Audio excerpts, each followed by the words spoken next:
Chapter 1, The Execution Heard Across the Stars. The broadcast reached every corner of the galaxy. It was not an accident. The Zorvith Dominion wanted the entire universe to witness their power. Alina Carter, 10 years old, knelt on the cold, metallic floor of a Zorvith execution chamber. Her small frame trembled, but she did not cry. The towering alien before her, High Inquisitor Varric, read the charges in a guttural, emotionless tone. For espionage against the Dominion, the human known as Alina Carter is sentenced to immediate execution. Earth's leaders watched in horror.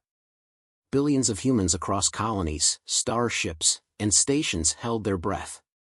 Somewhere, her parents screamed at a screen, powerless. A plasma blade ignited. The swing was clean. A small body collapsed. Silence. And then, the Zorvith broadcast cut out. Earth responds. The United Human Federation's war room had never been so quiet. The chamber, buried deep beneath Luna Command, held the most powerful people in human space. Admirals, generals, world leaders. They had argued before, about policy, about war, about peace. Not now. Now, they sat frozen, staring at the blank screen where a child had just been murdered. The silence broke. They did it. The voice was cold, measured. Commander Elias Voss. He stood, hands clenched behind his back, gaze locked forward. A lifetime of war had hardened him, but this was beyond war. We warned them, said Admiral Karen Yovan, her face pale. They knew the consequences. They think there aren't any, Elias said. His voice was quiet, dangerous. They think we'll protest. File diplomatic complaints. That will let them get away with it. President Malcolm Graves, leader of the Federation, exhaled shakily. We cannot afford a full-scale war. Elias turned to him, slowly. Sir, with all due respect, we cannot afford not to. Around the table, the murmurs began. The old debates. War versus diplomacy. The cost of conflict. The balance of power. Elias let them talk. Let them argue. Let them fumble with their words while rage built in his chest like a collapsing star.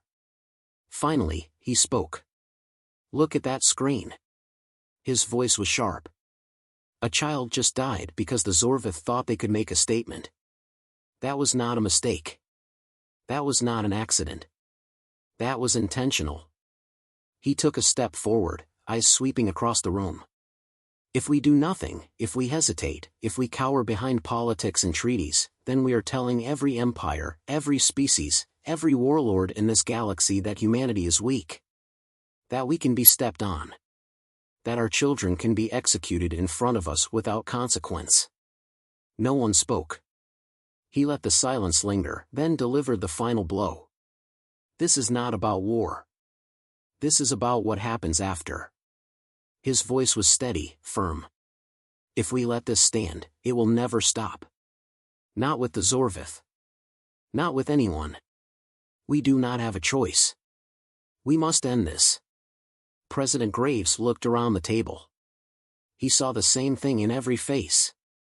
Resolve. Elias had just spoken for all of them. Graves exhaled and nodded. Then we make them regret it. Mobilization. Orders were issued. Battle groups scrambled. A call to arms rang across human space. The Zorvith Dominion had superior numbers, but humanity had something they did not. Purpose. Anger. Unity. Shipyards roared to life. Thousands of warships, from sleek attack frigates to behemoth dreadnoughts, began final preparations.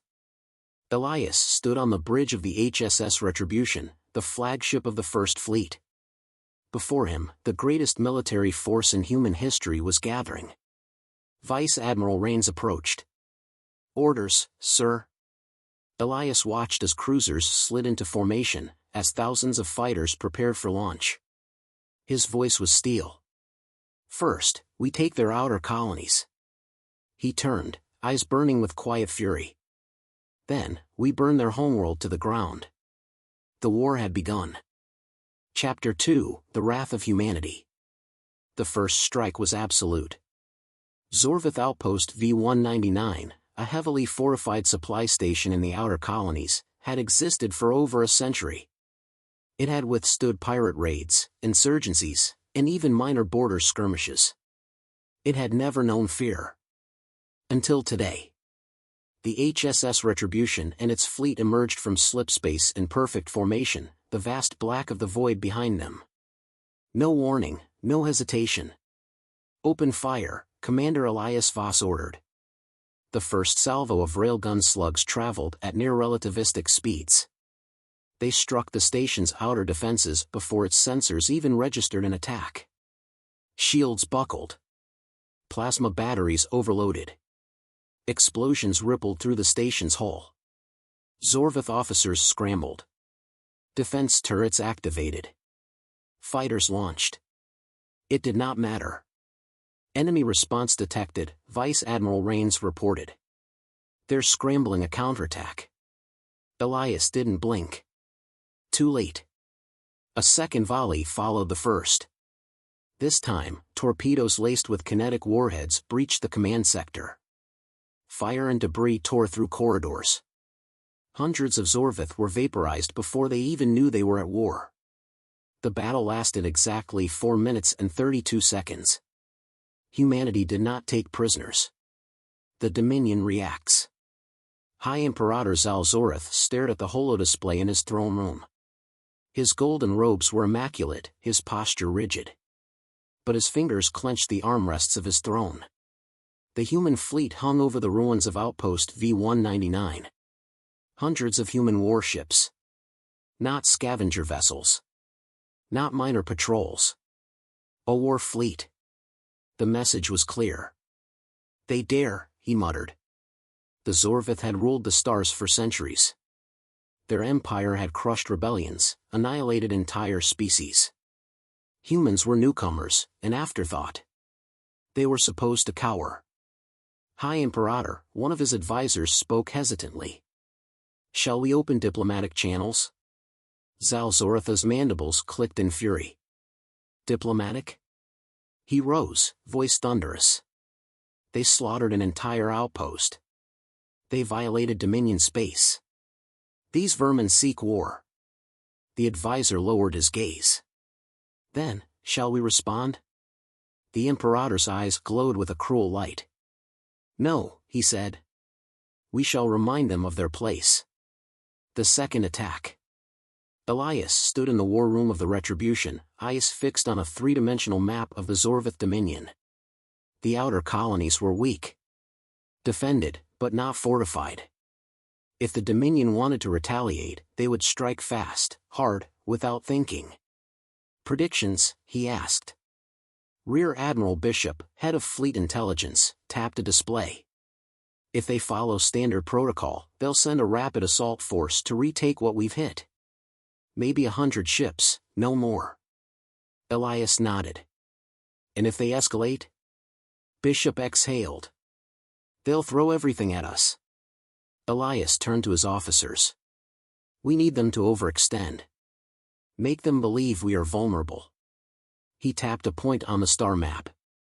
We strike here next. Rains frowned. Arcanis 4? A minor colony, barely worth defending. Elias's gaze was cold. Which is why they'll defend it. Minutes later, the fleet jumped to Arcanis 4. The battle was over before it began. Human warships executed a flawless planetary assault. Orbital bombardment silenced anti-air defenses. Strike teams landed with precision, neutralizing Zorvith command centers in under an hour.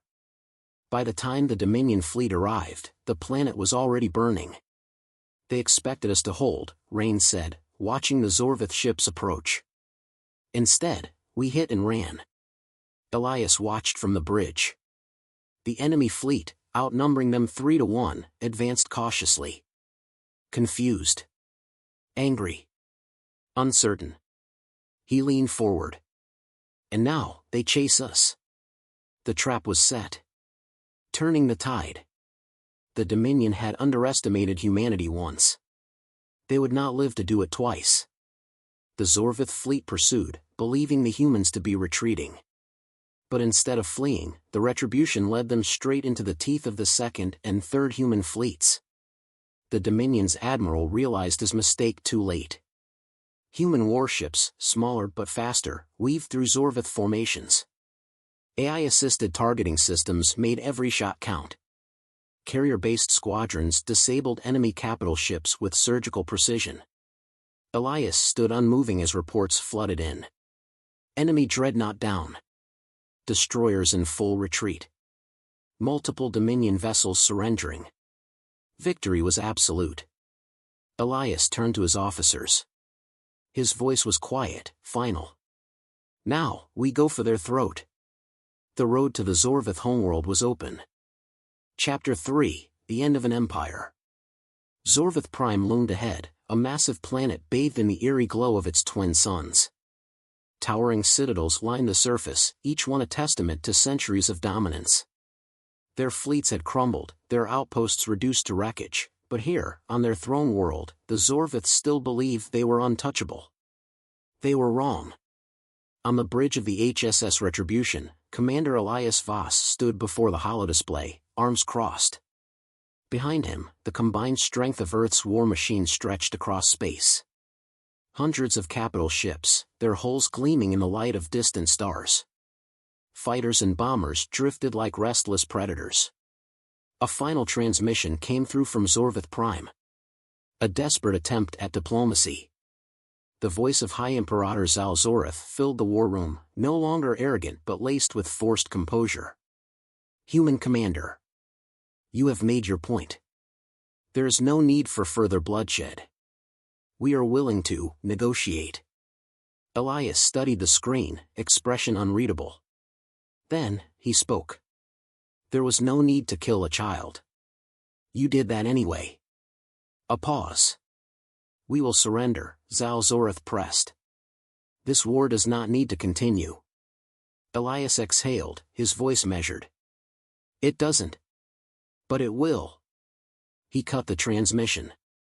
The order came without hesitation. Begin the assault. The fall of Zorvith Prime. The first wave struck hard. Orbital railguns unleashed kinetic slugs the size of skyscrapers. The ground shook as impact craters swallowed entire cities. Shockwaves rippled across the landscape, shattering infrastructure built over generations. Zorvith forces retaliated, scrambling every last warship, every planetary defense platform. Plasma turrets erupted in fiery resistance, missile barges streaked across the sky, desperate to hold the line. It made no difference. Humanity had come with purpose. With precision. Ground teams, deploy. Dropships descended through burning clouds, sleek and deadly.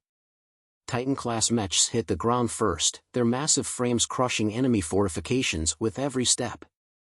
Infantry followed, soldiers clad in advanced exo-armor, moving with the cold efficiency of a species that had learned war the hard way. Inside the Zorvith citadel, Zal Zorith watched his empire die. His highest generals were either dead or had fled. His palace, once a symbol of absolute rule, trembled as bombardments drew closer. For the first time in centuries, the Zorvith knew fear. Final confrontation. The Imperial chamber, once a place where species knelt before their conquerors, now lay in ruin. Smoke curled through shattered pillars. The great banners of the Dominion lay scorched on the floor. Zal Zorith stood at the foot of his throne, golden robes stained with dust and blood. The doors at the far end burst open. Elias Voss stepped through, flanked by human soldiers. Their weapons were raised, but Elias did not need them. The battle was already over. Zal Zorith bared his fangs. You think this is victory? His voice was hoarse, desperate. You think your people will be safe after this? Elias took slow, deliberate steps forward. I think, he said, that no one will ever harm our kind again. The Imperator's mandibles twitched. You are but one species. The galaxy is vast. Others will come. Elias stopped mere feet away. Then we'll be ready. A heavy silence stretched between them. Zal Zoratha's gaze flickered to the fallen Dominion banners, to the burning city beyond. The weight of extinction pressed upon him. Elias unsheathed his sidearm and leveled it at the Imperator's chest. This is for Alina Carter. One shot. A tyrant fell. The Dominion was no more. A new order. The aftermath was silent. No cheers, no celebrations. Just the quiet hum of ships above a ruined world. Humanity had come with fury, and now that fury had burned itself out. On the bridge of the Retribution, Elias watched the smoldering remains of Zorvith Prime. He felt no joy, no satisfaction, only the certainty that it had been necessary. Vice Admiral Rains approached. "What now, sir?" Elias exhaled, eyes still fixed on the world below. "We rebuild." He turned to his officers, voice firm. "And we make sure no one ever forgets what happens when you cross humanity." Across the galaxy, a message was sent. A single, undeniable truth. Earth had been wronged. And Earth had answered.